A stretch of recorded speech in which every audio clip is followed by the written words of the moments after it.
You don't need another habit, but what you do need is a habit that fits where you are in your life right now. Okay, so last week I spoke about microsystems, which are basically small structured systems that give you results even when you have low energy. And today I really want to talk about how to build a microsystem step by step using a case study, because all this information without clarity and action is just more consumption. Today I'm going to be talking about how I helped a client build a microsystem, and for confidentiality purposes, I'm going to call her Kimberly. Kimberly is a high-achieving, ambitious, self-aware woman. She's a lawyer, but quietly amongst everything, she's still feeling exhausted and burning out from all the self-improvement she's doing. So we're going to look at what we did and what kind of systems we put in place to help her get that energy and that vibrance and that balance back in her life. So Kimberly didn't identify as feeling stuck. She was consistent, she was disciplined, she was motivated, but she still felt kind of heavy and things felt off. And for me as a coach, rather than ask her, what is your goal? What do you want to achieve? I was like, okay, let's take a different approach. What feels really good to you right now? What feels good and what feels easy? What are you able to do easily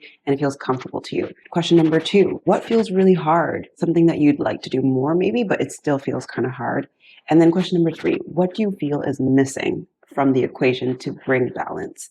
So we started to talk and explore these 3 questions, and I want to explain to you or share with you some of her replies. And obviously this is with her consent. The things that she felt were easy for her are journaling, meditating, solo painting, and deep reflection. Things that she's nurtured over the years of doing this self-growth work and journey, these felt quite easy. The things that felt hard are making plans, trying new things, being spontaneous, and reaching out to friends first. So though she was a lawyer and though she did a lot of litigation type stuff, these were the things that she actually felt were kind of difficult for her. So we took note of that. And the things that were missing, she actually said fun, new experiences, shared moments, and play. And when I talk about microsystems, and initially in my previous videos, I've talked about health-related microsystems. So we've talked about optimizing your water intake and sleep and how those make such a big difference overall. But I do want to bring to the table, or at least show you, that sometimes microsystems have nothing to do with the health aspects of it, but we're looking at a holistic person. And this is why it's also so important to remember that microsystems aren't here to fix what's broken, but rather it's to fix what's absent and see how we can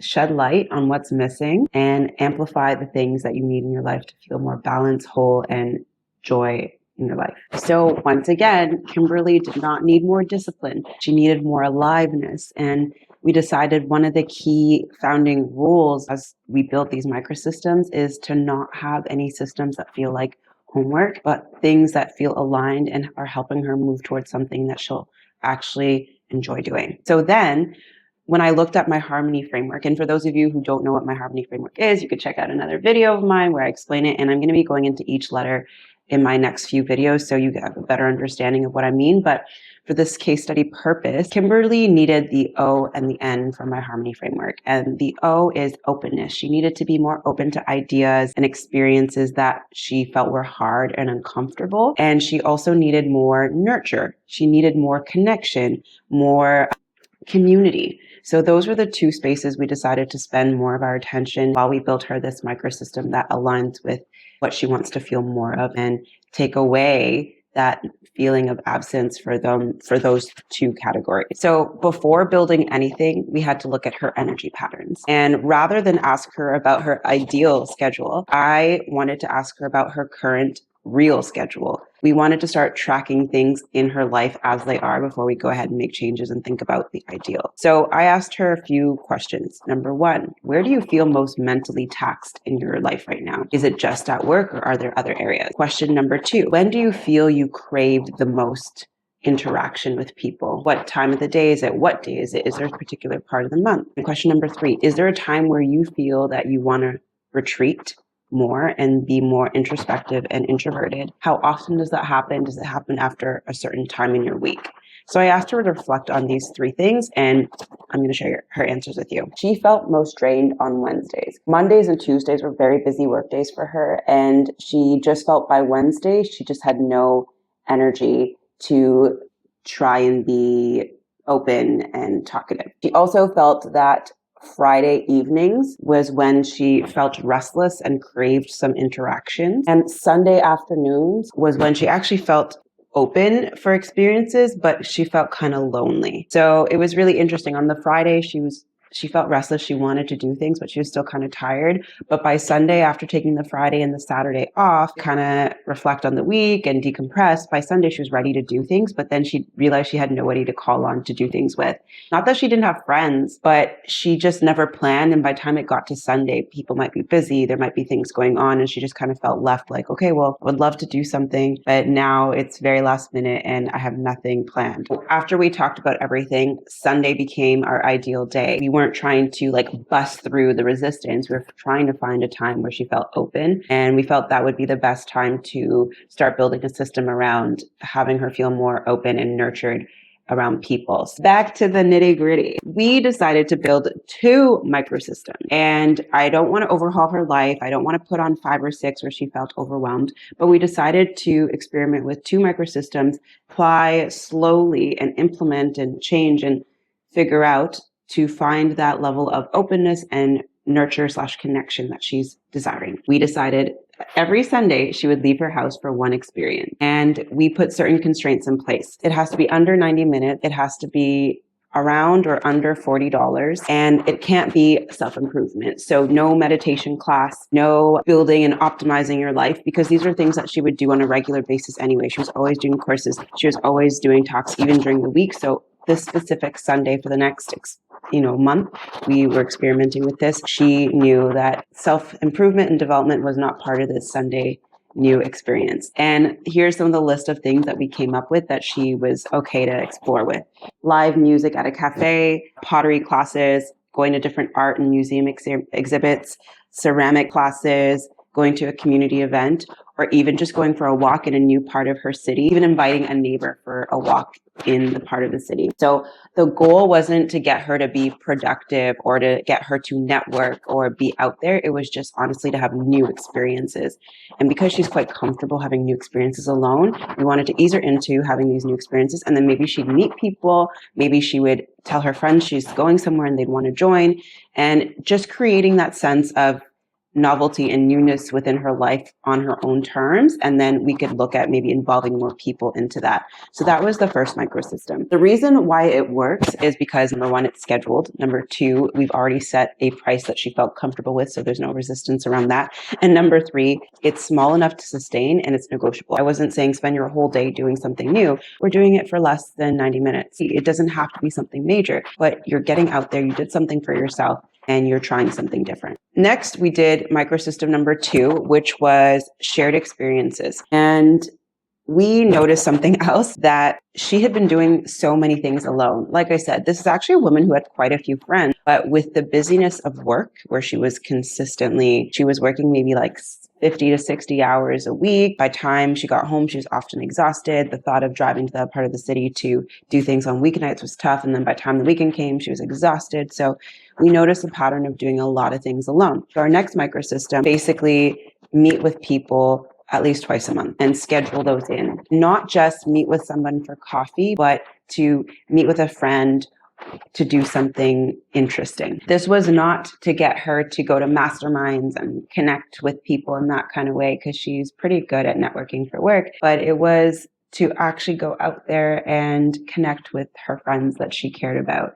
It could have been signing up for a brunch and just having fun and letting go, letting loose. It could be doing a dance class with a friend. So I think some of the ones that she did end up choosing is that they went to a salsa class. She went bungee jumping with one of her friends, something that she wasn't even on her list, but her friend brought it up and they did it. So just having that openness and a scheduled time twice a month where she decided she was going to meet with a friend opened up the opportunity to try experiences and things that she wouldn't have ever thought of. And the biggest thing that I saw in this transformation with her was not that she did these big things like bungee jumping, which I never thought she would have done, but it was the fact that she was consistent with it and she was consistently having new experiences that made her feel good in her skin and had a ripple effect on her life.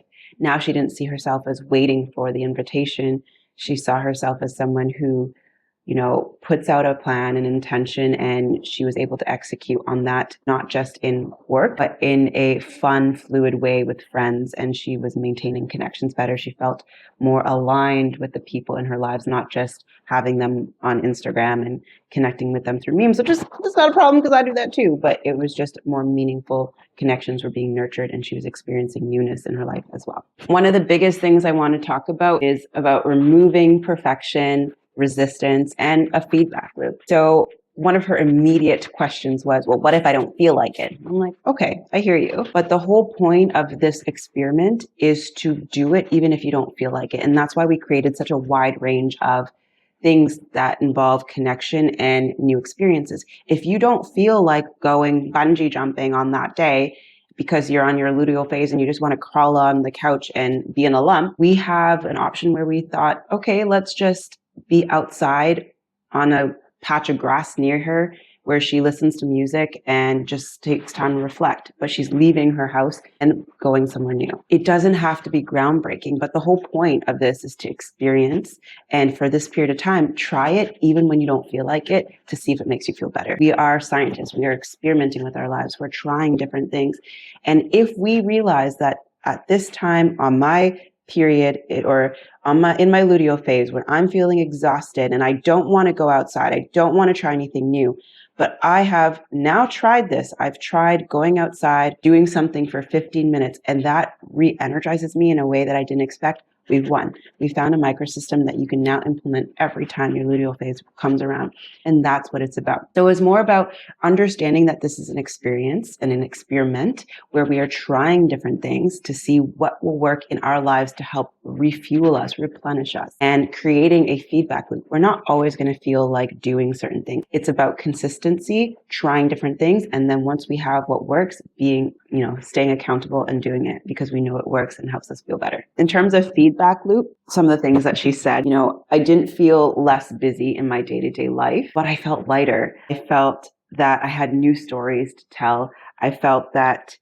I had more color in my life, and I just felt like a more interesting person. And one of the things she hadn't realized is that she just felt like she was in a bubble and that she didn't have anything novel in her life, and it made her feel uninteresting. So it even impacted how she approached dating. It impacted how she approached conversations with people because she was just experiencing new things. It wasn't just, I was just home for the weekend. So as a closing reflection, Kimberly didn't need more healing. She needed more fun. Sometimes burnout isn't associated with doing too much. It's about doing too much of the same energy that actually isn't serving you. So by allowing herself to live a little, have new experiences, feel fulfilled and pleasure in different areas, it impacted almost every area of her life. So I take this time to ask you, what feels absent or missing in your life? Not what you feel should be there, but what feels missing. If this resonated with you, comment harmony below and I will attach and send you a PDF with all the information about how to build this microsystem on your own. And I also offer $100 clarity calls. So if you're interested to just brainstorm with me, we have a 1-hour power hour where we talk things through and you can go from there. So thank you for listening. I hope this case study was helpful. And even if you don't work with me, hopefully you take these tools and start asking yourself questions that you desire. All right, guys, lots of love.